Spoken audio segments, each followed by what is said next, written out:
Olá pessoal, meus cumprimentos a todos. Meu nome é Rubens de Paula e Freitas e sou o presidente da Coligação Espírita Progressista. Hoje vamos tratar do problema de laços de família. Para o desenvolvimento desse tema, vamos abordar os seguintes tópicos. Primeiro, introdução ao assunto. Segundo, vinculações. Terceiro, desvinculações. Quarto, aversões. Quinto, adoções. E sexto, conclusão do capítulo. Introdução ao assunto. André Luiz, em Ação e Reação, capítulo 14, ao narrar o caso de Ildeu e Marcela, reproduz os esclarecimentos que Silas faz a Hilário, os quais trazem elucidações oportunas sobre a formação da família. A humanidade dos dias atuais ainda está muito distante da conquista do verdadeiro amor, puro e sublime. Por ora, o amor é apenas um desejo encravado nos sentimentos de egoísmo e de ilusão, na busca desenfreadas por prazer e no narcisismo sistemático, que a maioria fantasia como sendo a virtude sublime. Essa é a razão de nossa afetividade, nas primeiras fases da experiência física, ser um conjunto de estados mentais que, em resumo, é apenas a soma de nossos desejos. Mas nossos desejos se alteram, sempre, conforme as circunstâncias em que estejamos envolvidos. Daí a necessidade da recapitulação. Na idade prevista pela lei, geralmente aquela em que falharam em existências passadas, o homem e a mulher encontram as pessoas e as circunstâncias necessárias e adequadas para a recapitulação. São as provas indispensáveis ao aprimoramento espiritual, sem o qual não há acesso às esferas mais altas da espiritualidade. É por isso que, sem saber, somos atraídos por determinadas pessoas e assuntos, que às vezes nem gostamos, em sentido mais profundo, porque o passado a ela nos agrupa, para que com elas e por elas possamos conquistar a experiência que nos capacitará à conquista do verdadeiro amor e da verdadeira sabedoria. Diz André Luiz que é por isso que a maioria dos consórcios humanos, por enquanto, constituem ligações de aprendizado e sacrifício, em que muitas vezes as criaturas se querem mutuamente e mutuamente sofrem pavorosos conflitos na convivência uma das outras. Nesses embates, alinham-se os recursos da redenção. Daí, a necessidade de ser fiel no cumprimento da lei e da ordem, no sentido de garantir o bem de todos, acima de qualquer outro interesse. Isso feito, conquistaremos uma liberdade mais ampla para a jornada rumo à evolução infinita. Quanto mais sacrifício, com serviço incessante pela felicidade dos corações que o Senhor nos confia, mais elevada ascensão à glória do amor divino. Vinculações. As ciências humanas, por conveniência ou por preconceito, ignoram a existência do espírito e de sua atuação, como princípio inteligente, e por isso são incapazes de resolver a maioria dos problemas de relacionamento humano. Isto porque atacam as consequências sem conhecer as causas. A criança renasce com um cabedal de tendências já desenvolvido ao longo das vidas passadas e de forma inata se comporta conforme ele. A criança nas fases iniciais da vida, se apresenta com toda a ingenuidade própria da idade e desperta nos adultos os melhores sentimentos de admiração e carinho. Todavia, aquele ser pequenino é um espírito eterno, que já viveu muitas experiências e traz consigo o conjunto dos impulsos sexuais já desenvolvidos, prontos para manifestação, aguardando apenas um controle maior do corpo físico, o que se verifica na fase da puberdade. Somente esse conhecimento desenvolvido pelo Espiritismo é capaz de desvendar o mistério das tendências inatas que variam de um para outro indivíduo. O que se verifica é que a criança sempre desenvolve uma maior afeição pelos pais, e o seu maior apego ao pai ou à mãe denunciam os laços estabelecidos em vidas passadas, com esta ou com aquele. Emmanuel, em Vida e Sexo, capítulo 14, explica esse fato com as seguintes palavras: debitando-se ao impulso sexual quase todos os alicerces da evolução, sobre os quais se nos levanta a formação de espírito, é compreensível que o sexo apareça nas cogitações dos pequeninos em seu desenvolvimento natural. E nesse território de criações da mente infantil, ser-nos-á fácil definir a direção dos arrastamentos da criança, se para os ascendentes paternos ou maternos, porquanto aí revelará precisamente as tendências trazidas de estâncias outras que o passado arquivou. Com frequência, mas não sempre, as filhas propendem mais acentuadamente para a ligação com os pais, enquanto que os filhos se pronunciam por mais entranhado afeto para com as mães. Allan Kardec, em O Evangelho segundo o Espiritismo, capítulo 14, item 8, revela que os que encarnam numa família, sobretudo como parentes próximos, são as mais das vezes espíritos simpáticos, ligados por anteriores relações, que se expressam por uma afeição recíproca na vida terrena.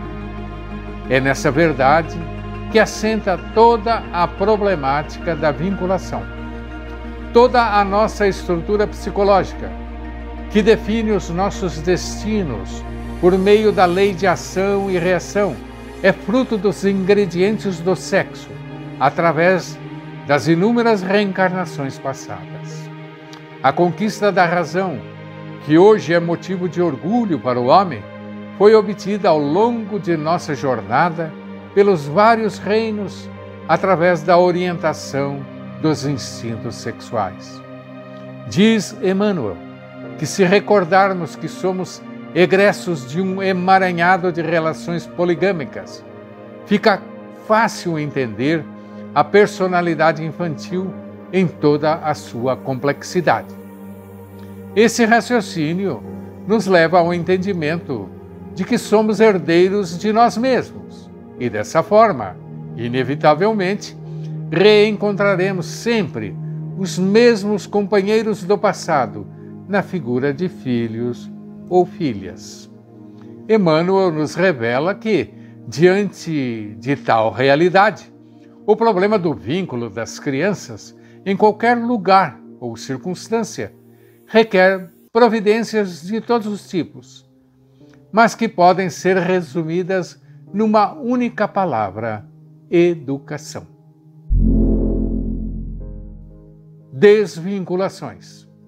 As pessoas ainda não entendem a grandiosidade do amor de Deus e muito frequentemente reclamam da injustiça de suas dores e de seus padecimentos. O velho aforismo evangélico de que ninguém é levado a transportar um fardo maior que suas forças só pode ser entendido e aceito quando se conhece as leis que governam o espírito. O processo de desvinculação dos que se amam, visando a correção dos enganos e erros do amor, de maneira geral, assume aspectos muito dolorosos. Mas ninguém ingressa nesse processo sem que a providência divina lhe conceda tempo e condições adequadas para se preparar para essa batalha íntima. As famílias são planejadas no plano espiritual, visando sempre o resgate de débitos e a evolução de seus membros.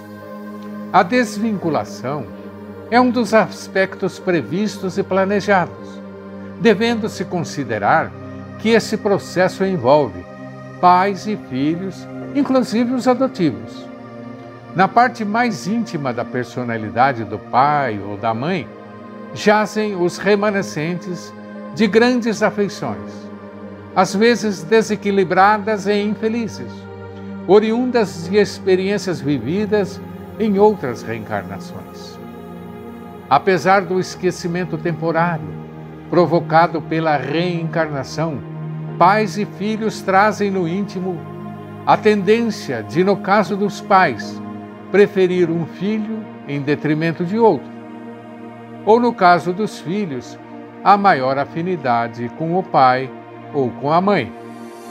E, quase sempre, o pequenino começa a manifestar essas inclinações de maneira descontrolada, em forma de caprichos e exigências, requisitando a atenção especial do pai ou da mãe, o que já indica a quem está mais fortemente ligado.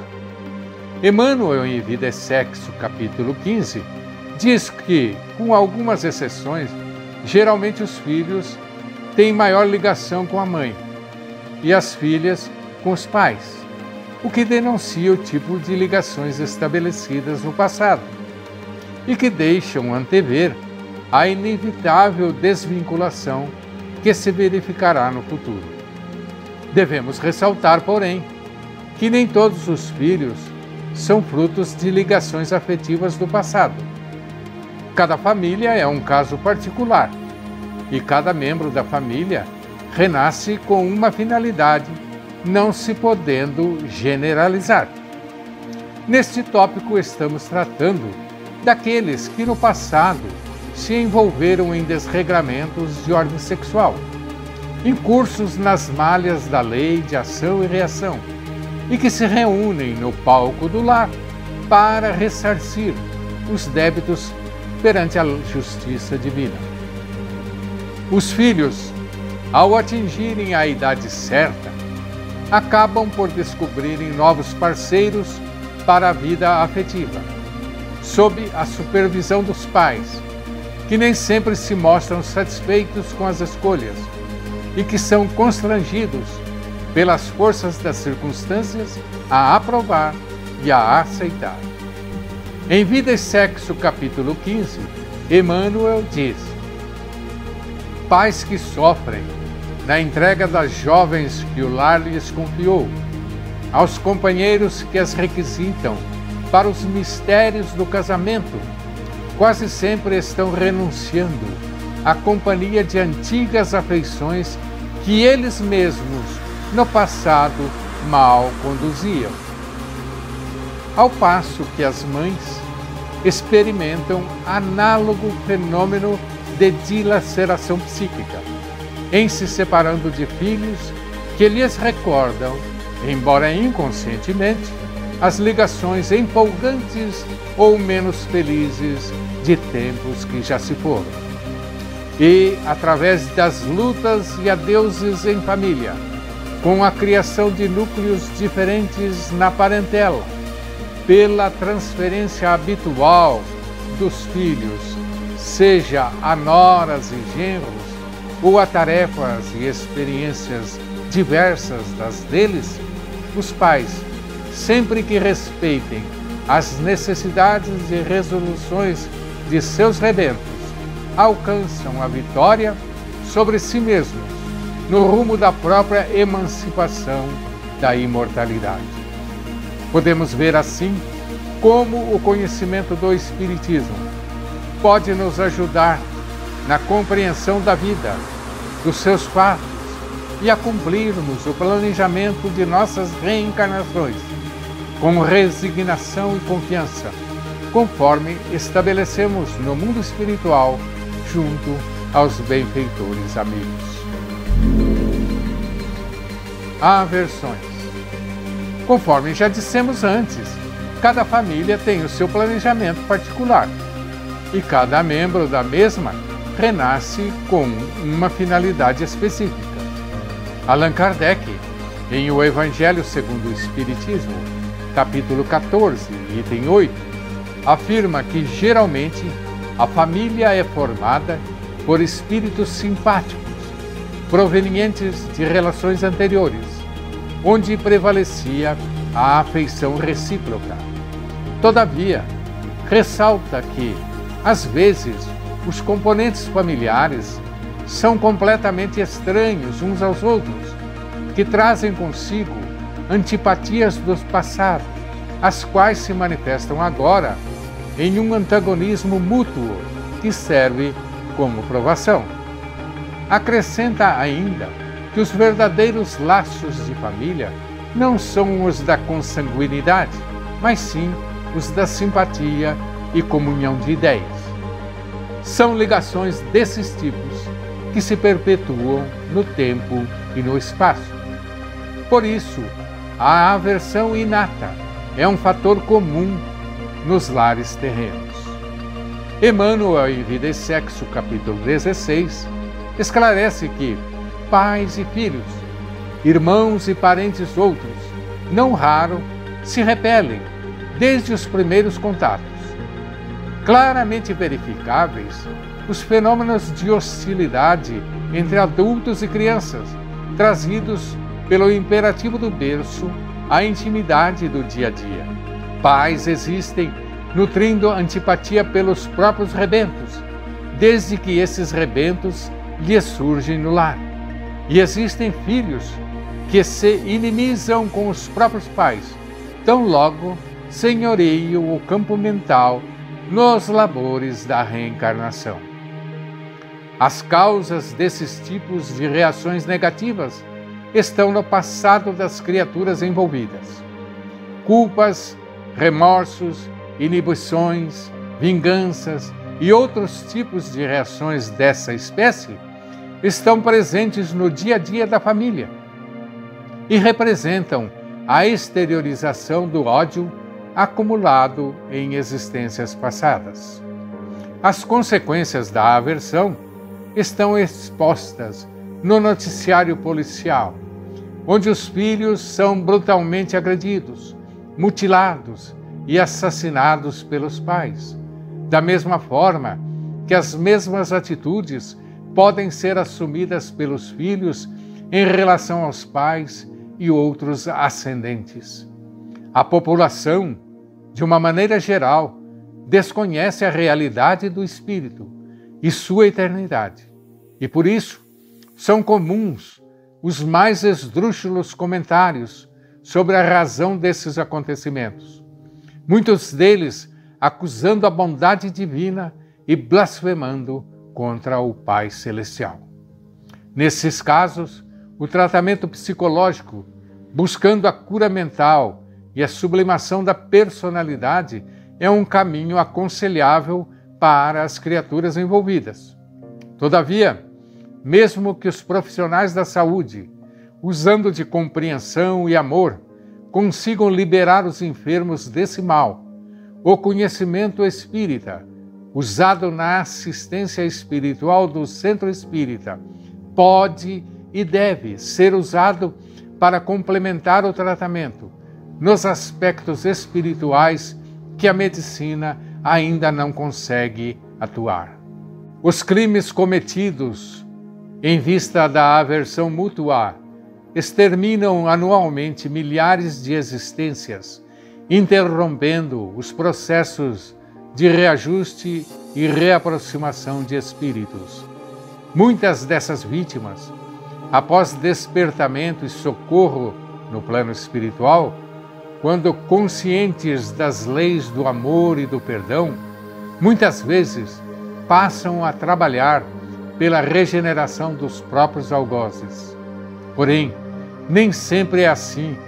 Uma boa parte dos envolvidos continuam jungidos mentalmente aos que os prejudicaram, alimentando os mais variados tipos de obsessão e vampirismo, até que sejam novamente conduzidos ao renascimento, para que, juntos, recomecem o processo de regeneração na convivência do dia a dia no lar.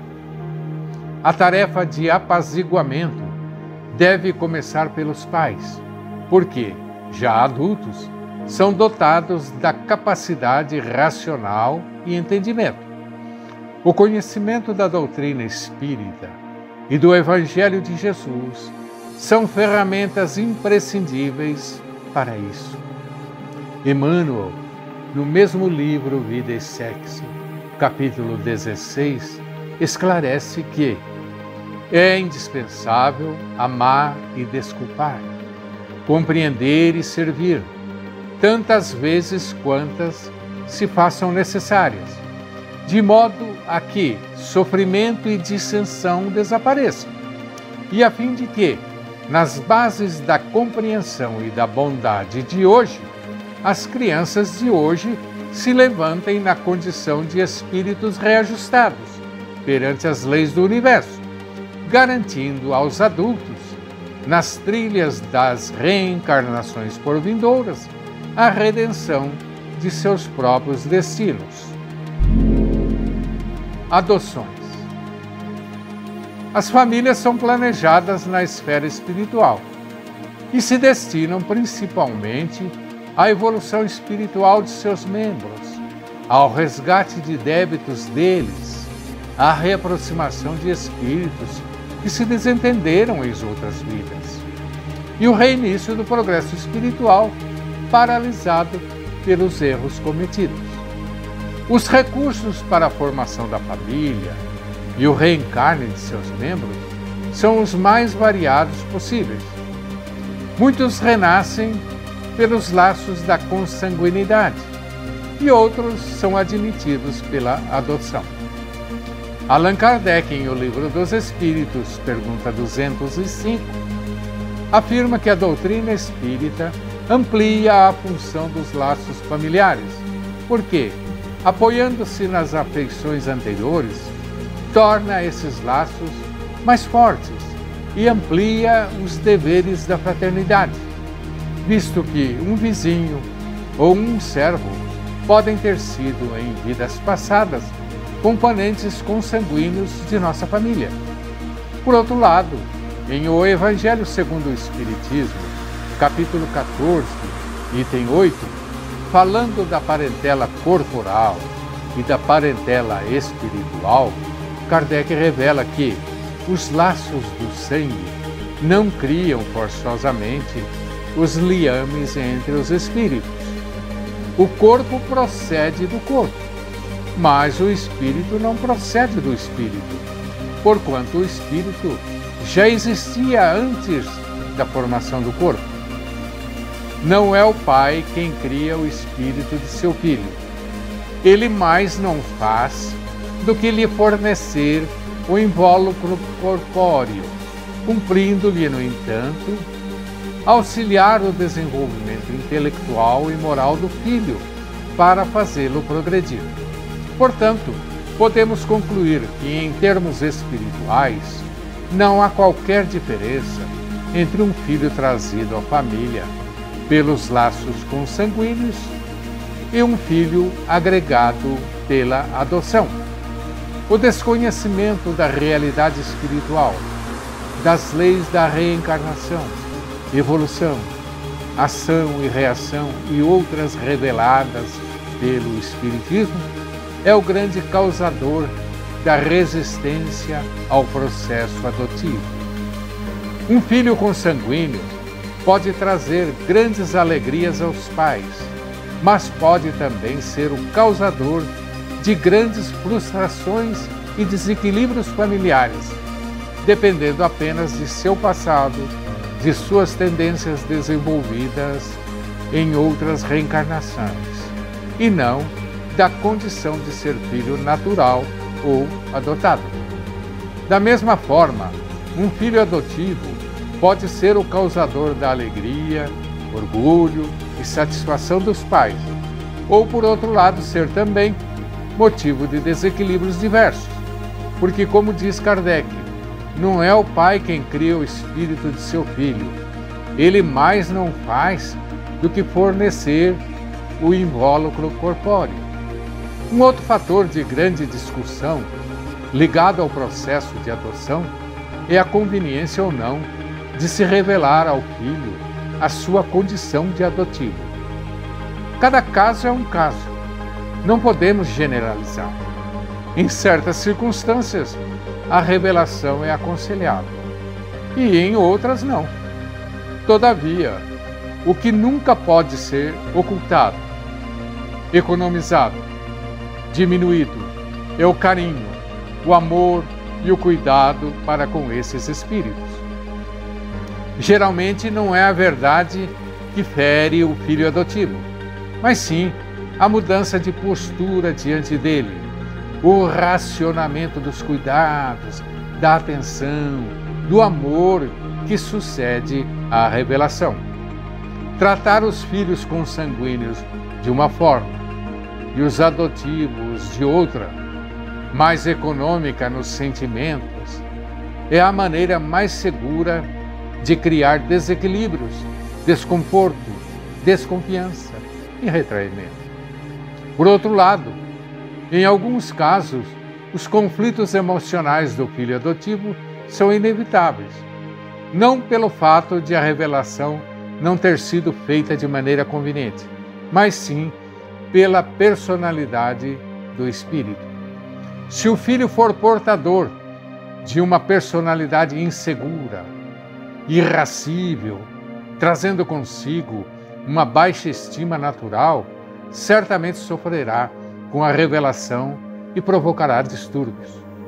Diante disso, a missão dos pais se torna mais complexa, pois deverão ser mais pródigos nos afetos, na paciência e na perseverança de conduzir com acerto o filho ao problema. Outro aspecto da adoção que suscita muitas dúvidas é a questão de que, ao adotar um filho, estamos resgatando uma dívida do passado.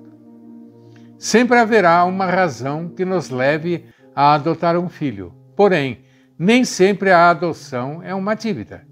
Ela pode, por exemplo, ser feita pelo amor incondicional de que os pais já sejam portadores, uma conquista deles, o que torna a sua atitude em assumir um novo filho um ato natural e não uma obrigação.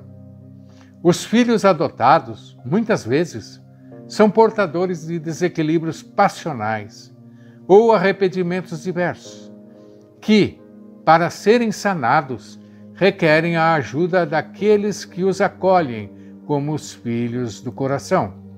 Por isso, se somos pais adotivos, tenhamos a plena certeza de que a providência divina está nos encarregando da sublime tarefa de curar, reerguer e encaminhar um espírito eterno, seu filho. A situação inversa, em muitos casos, também é verdadeira, ou seja, os filhos adotivos são os encarregados da correção dos pais. Para concluir este tópico, citamos Emmanuel em Astronautas do Além, capítulo 5. Recorda que, em última instância, seja qual seja a nossa posição nas equipes familiares da Terra, somos, acima de tudo, filhos de Deus. Conclusão do assunto. Devido ao desconhecimento da existência do mundo espiritual e das leis que nos governam os destinos, ao longo das eras, o homem desenvolveu uma série de valores equivocados acerca da beleza e perfeição físicas, da raça e da descendência, das tradições e dos costumes, da riqueza e do poder, do destaque e da influência social e do domínio, etc. Em outras palavras, o homem tem vivido exclusivamente do mundo material e suas condições, esquecendo, por conveniência ou ignorância, a existência do espírito como o princípio inteligente que tudo molda, governa e conduz. Essa situação valoriza as condições materiais da beleza, poder e inteligência. Os valores morais são desprezados e tidos como exteriorização da ignorância das massas populares. Contudo, o Espiritismo, como ciência que estuda o espírito e as leis que o governam, unindo os seus conhecimentos às descobertas científicas e filosóficas, estabelece um novo conhecimento que compatibiliza ciência, filosofia e religião, construindo assim uma base segura para que o homem reconsidere o seu passado e construa o seu futuro. E a família é o local adequado para iniciar esse empreendimento. Encerramos aqui o assunto de hoje. Um grande abraço a todos e até a próxima.